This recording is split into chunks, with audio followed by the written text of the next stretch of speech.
സത്യം പറഞ്ഞാൽ കഴിഞ്ഞ ദിവസം ഈ സ്ത്രീയുടെ അവസ്ഥ കണ്ടപ്പോൾ എനിക്ക് വല്ലാത്ത വിഷമം തോന്നി. നിങ്ങൾ ആ വീഡിയോയുടെ കുറച്ച് ഭാഗം ഒന്ന് കേട്ടു നോക്കൂ.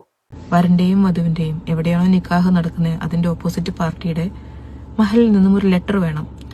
അതായത് ഏത് തരം വിവാഹമാണ്, ഇദ്ദേഹത്തിന് മുന്നേ ഭാര്യയുണ്ടോ, അവർക്ക് ഈ ലെറ്ററിന്റെ ആവശ്യമില്ല എന്നാണ് അവരെന്നോട് പറഞ്ഞത്. ഇങ്ങനെയൊക്കെ നിങ്ങൾ ചിന്തയില്ലാണ്ട് ഓരോ നിക്കാഹുകൾ കഴിച്ചു കൊടുക്കുന്ന സമയത്ത് അതില് ഇൻവോൾവ്ഡ് ആയിട്ടുള്ള ഒരു ഭാര്യ, അതിലൊരു കുട്ടി, ഇവരൊക്കെ ഉണ്ടാകും.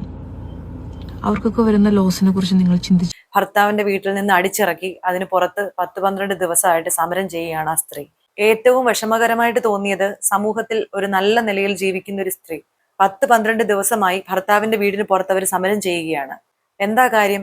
അവരെ ഡിവോഴ്സ് ചെയ്യാതെ, അവരുടെ സമ്മതപ്രകാരം അല്ലാതെ വേറൊരു സ്ത്രീയെ കല്യാണം കഴിച്ച് ആ വീട്ടിൽ അയാൾ കൊണ്ടുവന്ന് താമസിപ്പിച്ചിരിക്കുന്നു. 13 വർഷത്തെ ദാമ്പത്യ ജീവിതമാണ്. ഒരു പെൺകുട്ടിയുണ്ട്.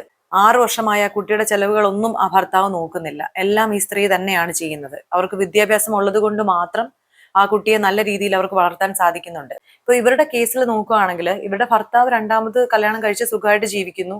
ഇവർക്ക് ഡിവോഴ്സിന്റെ ഒരു പ്രശ്നം കാരണം വേറൊരു കല്യാണം കഴിക്കാനായിട്ട് സാധിക്കുന്നില്ല. പക്ഷെ ഭർത്താവിന് എങ്ങനെ വേറൊരാളെ ലീഗലി കല്യാണം കഴിച്ച് കൂടെ താമസിപ്പിക്കാൻ പറ്റും?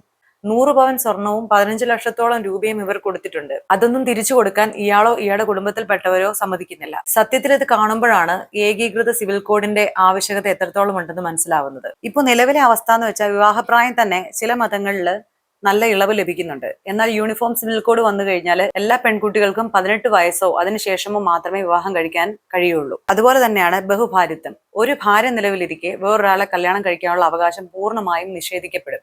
അതായത് ഒരു ഭാര്യ നിലവിലിരിക്കെ കല്യാണം കഴിക്കാൻ കഴിയില്ല. ഡിവോഴ്സ് വാങ്ങിയതിനു ശേഷം ഉറപ്പായും കല്യാണം കഴിക്കാം. അപ്പോൾ UCC നിലവിൽ വരികയാണെങ്കിൽ ഈസി ആയിട്ട് ഈ സ്ത്രീക്ക് നീതി കിട്ടും. അതുപോലെ തന്നെയാണ് സ്വത്തവകാശം. UCC നിലവിൽ വരികയാണെങ്കിൽ മാതാപിതാക്കളുടെയും ഭർത്താവിന്റെയും സ്വത്തിൽ സ്ത്രീകൾക്ക് തുല്യമായ പങ്ക് ലഭിക്കും. കുറെ ആളുകളെങ്കിലും ഈ നിയമത്തെ എതിർക്കുന്നുണ്ട്. സത്യത്തിൽ എന്തിനെന്ന് മനസ്സിലാവുന്നില്ല.